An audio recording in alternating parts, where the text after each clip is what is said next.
Welcome to Turning Moments into Movements, where each week we explore simple but powerful wellbeing tips to help you live a balanced and fulfilling life.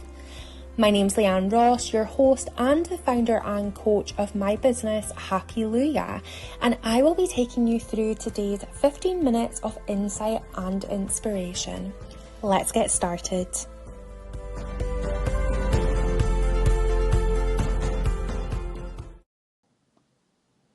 Hello and welcome to this week's episode. We will be diving straight in. We are going to be focusing on the signs and symptoms that are typical for people who are experiencing stress and anxiety. And they're very different, stress and anxiety, but the reason why I'm coupling them up is quite often what we find is the symptoms are similar. So yeah. That's what we're going to be covering today. So the typical signs and symptoms of people who experience stress and anxiety. And the reason why I wanted to do this specific episode is because what I found was I was experiencing stress and anxiety for friggin' years, but I didn't really know. I think I knew that I had anxiety, but I didn't really understand that I was experiencing stress as well. And the reason why was I just wasn't as clued up on the signs and symptoms to look out for. So that's why I wanted to do this episode, to kind of just spread a bit of awareness around what some of the signs can look like. And, you know, I always say this is not an exhaustive list. This is just a list that I have compiled of some signs and some symptoms that you may have experienced when going through times of high anxiety and high stress levels. I also am planning to do several more episodes on triggers, because that's why we become stressed and anxious, and we get triggered by something that leads to us experiencing those sets of emotions or experiences. So there's going to be a few parts to this, so really make sure that you stay tuned for the next few weeks in particular, because we're going to be breaking down all of these concepts, and I'm really super excited to share this because I really wish I had this knowledge a decade ago, 15 years ago. I really wish I had this, because it really would have helped me. So I really hope that dropping small episodes with this information is going to be really helpful. So I'm going to touch on a little bit around why anxiety and stress can come about, and then we're going to be diving into sort of the 5 typical signs and symptoms that we can experience. So we're really going to be talking about trauma here. And I will be doing separate episodes in the future around trauma specifically. But what we find is we become anxious and stressed because some sort of trauma or adversity has happened. And these can be big events or these can be small events. Very subjective. How you measure trauma, I don't know. It's really down to your own perception and opinion and your experiences of the impacts. But what we find is if we have experienced something that's negative, something that's, been really adverse, it's really affected us, typically that will be a traumatic experience. And when we go through that, our mind and body take notes of it. So it remembers it, it takes note, it stores it in our mind and in our body. And the more experiences we have, the more our mind and body will react to these triggers. And these triggers are stored in the mind and body because ultimately it wants to keep us safe. So for example, I might go into the workplace and suddenly have a really nasty encounter with a colleague who's never had a problem with me before, but hypothetically they do now. And they were really grumpy at me, really took their temper out on me. And I was left to feel really vulnerable, really unsafe, and just had not expected that to happen. The following day, my mind and my body are going to remember that. They're going to remember when you see this person, they might pose a risk to you, whether that's physical or emotional. So what happens then is my body and mind are almost preparing me for that event to happen again. So my anxiety might kick in, I might feel really nervous, stress might happen, I might feel quite overwhelmed. And when that happens, that's my body and mind just basically trying to keep me safe. And the more we experience those struggles, the more we're going to experience anxiety and stress. And this can come about where we experience it every single day. Certainly something I can relate to. So, and our stress and anxiety can be triggered by association. So it could be that you're triggered by the workplace, that could be your association. As soon as you think of the company that you work for, you immediately feel anxious and stressed. It could also be to a person, to a date, it could be an anniversary of something.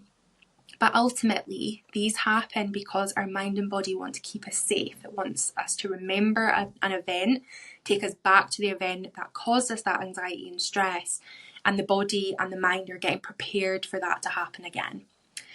I will do more around triggers, so I'll be focusing on how to identify your triggers. I'll be focusing on maybe do another episode on how to manage them, because it's such a big topic. But for the purposes of today, we will be covering the signs and symptoms of stress and anxiety. And as I say, they are different diagnosis, but for the purposes of today, I will be coupling them up because typically I find that they often do come hand in hand, and they can also have quite similar experiences as well. So, quick disclaimer, I'm not a medical practitioner, so if you do feel that you do need specific support and intervention with stress and anxiety, make sure that you do liaise with a medical practitioner. This is just guidance and based on my own personal and professional experience, having supported both myself and a number of clients throughout the years with this kind of stuff. Always just like to put a little bit of a disclaimer there. So let's jump in because we are halfway through already and I've not even started covering the signs and symptoms. So the first one to watch out for is the physical aspects that stress and anxiety can really come into our bodies. So you might suddenly feel just really fatigued, really tired. If you are experiencing stress and anxiety, your mind and your body will be going 100 miles an hour all of the time. And that can be really challenging because what you find is it uses so much energy to be anxious, so much energy to be stressed. So we will typically feel really, really tired. Another example is restricted breathing.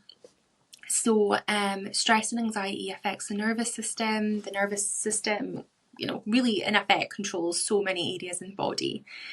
So what we'll find is our breath can sometimes be quite restrictive and it can change. So sometimes we might find that we're holding our breath as if we've had a fright. When someone gives you a fright, you maybe gasp and hold your breath. Sometimes our body does that when we are experiencing high stress and high anxiety. Faster breathing is also something that can happen as well. So any changes to the breath, specifically that's more kind of frantic and inconsistent, looking at the kind of the more drastic side, panic attacks, that's another sign and symptom to look out for in terms of the physical aspects. Another one I wanted to speak about was aches and pains. So we hold a lot of tension in our body. So sometimes we will maybe clench our jaw, shoulders back when we tensed up. So if you're experiencing aches and pains, quite often that is because you're feeling stressed and anxious. Not always, but sometimes it is connected. So if you are feeling, particularly stressed and anxious, you might be tensing up a bit more, which can lead to more aches and pains within the overall body. Other physical sensations could include sweating, heart palpitations, there's so many, but just really paying attention to changes in the body that can really affect, can really be signs of chronic stress, high anxiety, gut. If your stomach, if you're having stomach issues, that's another one as well to watch out for. The second one is emotional. So we've covered physical. So when we're looking at emotional, it can be just those feelings of just being so overwhelmed. It could be, having trouble making decisions. When we're stressed and experiencing, a lot of sort of highly stimulating situations, our brain switches off parts of itself because it wants to preserve energy. So the three areas that our brain will switch off is the ability to self-soothe. So in effect, the ability to calm ourselves down, the ability to recall, so memory is affected, and the ability to make effective and good decisions. So when we think of that, if we're in that high stress and high anxiety all of the time, that can be really, really scary for the brain because it has to switch off. So feeling overwhelmed, having struggles with decision making, having struggles with just remembering things, having struggles with being able to self-soothe, they can all be typical signs. Similarly, feeling numb.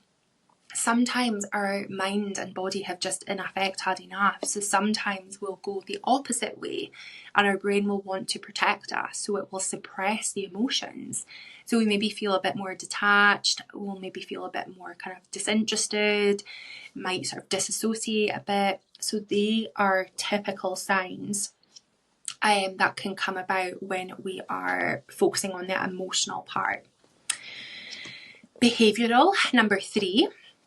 So using humour, that's a real big one that I found. That's one that I tapped into very regularly when I was stressed.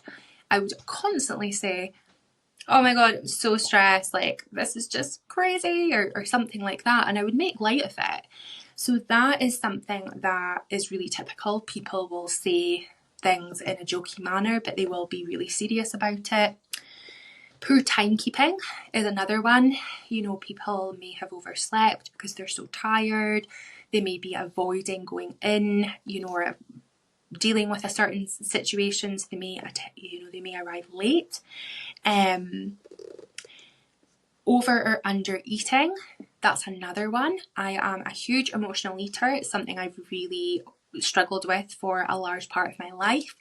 But similarly, I know people who become so stressed they physically can't eat. So changes in those behaviours are something to really watch out for. The fourth one would be mental health. So your typical signs of low mood, stress, anxiety, obviously, dysregulation. So that's all about not being able to calm yourself down, just feeling high and hyperactive almost and really overstimulated all of the time, not being able to switch off from whether it's a work situation or a family situation, the main source of what's causing you that stress and anxiety, just not being able to switch off from it, just being constantly thinking about it. And then also signs and symptoms of, depression as well, that can really come into play when we are struggling with stress and anxiety. And as I've mentioned before, if you do resonate with this, specifically around the mental health aspects, make sure that you are tapping into support from a professional who has specific expertise around that. The last one I wanted to cover was thinking. So our thought process will change so much when we are in that heightened state of stress and anxiety. So we'll maybe think around things like we'll have self-limiting beliefs. that'll crop up. So we might think, I can't do this. This is something that I can no longer do. It could be that you are amazing at your job, but you've had some really stressful times and you just start doubting your capabilities. It could be that you are just constantly overthinking, you're maybe catastrophizing, you're maybe thinking of everything that could go wrong rather than focusing on what could go right. That's another typical sign, something I personally have experienced a lot of. You can also lead to I guess suppressing, and this is tapped in with the emotional part, but just not thinking about it at all and really burying your head in the sand over the things that are really causing you stress, anxiety, doing anything and everything to avoid thinking about it and having to deal with it. So that's another sign as well to watch out for. So lots to take note of, lots to think about. If there's anything that specifically come up for you, please reach out. All my contact details will be in the show notes. But just to recap, the 5 sort of profound symptoms of stress and anxiety are the physical aspects, the emotional, the behavioural changes, the mental health changes and struggles, and also the thought process as well. Thank you so much for listening to this week's episode. I would really encourage you to just take a breather after this episode. Give yourself a bit of grace, engage in a bit of self-care, because this may have brought up things for you and you might feel triggered yourself and sort of have come to a point, after this episode of being like, oh my gosh, like I actually am stressed and I am anxious and like I can relate to the majority of what Leanne just spoke about. If that's the case, I promise you, you are not alone. There are so many amazing resources out there that can support you, and acknowledging that you're struggling is the first step towards recovery. Please reach out if you have any questions. I also ran I'm going to be a little bit big-headed here, but I have so many amazing coaching programs that can support you. So if you're interested in that, please reach out as well. That's what I'm here for. That's why I do what I do, to support other people to thrive through that stress, that anxiety, that struggles. Thank you as always for listening to this week's episode. Make sure you tune in to the next few episodes because they will all be interlinked with this topic. Take care, and I will speak to you all next week. Bye.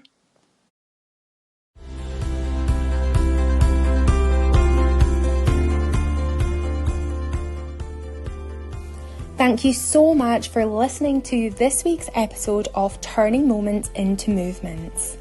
Why not check out coaching opportunities with me so you can really begin to enhance your moments into huge movements and begin to live the life you never thought possible.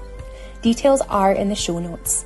If you enjoyed today's episode, don't forget to like, follow, subscribe, leave a review and share this episode. Remember to also follow me on social media platforms through my handle Happyluia, where you will receive additional daily content. And finally, make sure you join us next week for more tips on how you can turn your small moments into life-changing movements.